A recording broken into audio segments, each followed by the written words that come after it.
Hello, ಎಲ್ಲರಿಗೂ ನಮಸ್ಕಾರ. ಇವತ್ತು ನಾವು ನಮ್ಮ ಮನೆಯಲ್ಲಿರುವ ಪನ್ಯೂರ್ 2ವಿನ ತೋಟವನ್ನು ನಿಮಗೆ ತೋರಿಸ್ತಾ ಇದ್ದೀವಿ.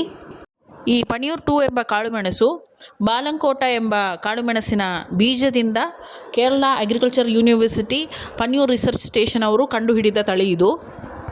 ಪನ್ಯೂರ್ 2 ಕಾಳುಮೆಣಸಿನ ಗುಣವೇನೆಂದರೆ ಅದು ಸ್ವಲ್ಪ ನೆರಳಲ್ಲಿ ನಡಲಿಕ್ಕೆ ತುಂಬ ಒಳ್ಳೆಯದಾಗಿದೆ.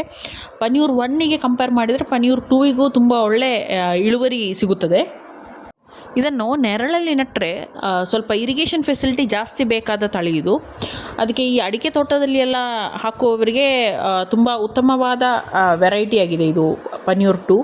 ಇದು ನಾವೀಗ ಹಾಕಿರುವುದು ನಮ್ಮ ರಬ್ಬರ್ ತೋಟದಲ್ಲಿ. ಈಗ ನೋಡುತ್ತಿರುವ ಪನ್ಯೂರ್ 2 ಗಿಡಗಳಿಗೆ ಸುಮಾರು 3 ವರ್ಷ ಪ್ರಾಯವಿದೆ. ಬೇರೆ ತಳಿಗಳಿಗೆ ಕಂಪೇರ್ ಮಾಡಿದರೆ ಇದು ಕ್ವಿಕ್ ವಿಲ್ಟ್ ಅಥವಾ ಬೇರುಕೊಳೆ ಮುಂತಾದ ರೋಗಗಳಿಗೆ ಬರುವುದಿಲ್ಲ, ಸ್ವಲ್ಪ ಕಡಿಮೆನೇ ಬರುತ್ತೆ ಈ ಪನ್ಯೂರ್ 2 ತಳಿಗಳಲ್ಲಿ. ಈ ವಿಡಿಯೋ ಇಷ್ಟ ಆದರೆ ಎಲ್ಲರೂ ಲೈಕ್ ಮಾಡಿ, ಶೇರ್ ಮಾಡಿ ಹಾಗೂ ಈ ಥರದ ವಿಡಿಯೋಸನ್ನು ನೋಡಲು ನಮ್ಮ ಚಾನಲನ್ನು ಸಬ್ಸ್ಕ್ರೈಬ್ ಮಾಡಿ. Thank you.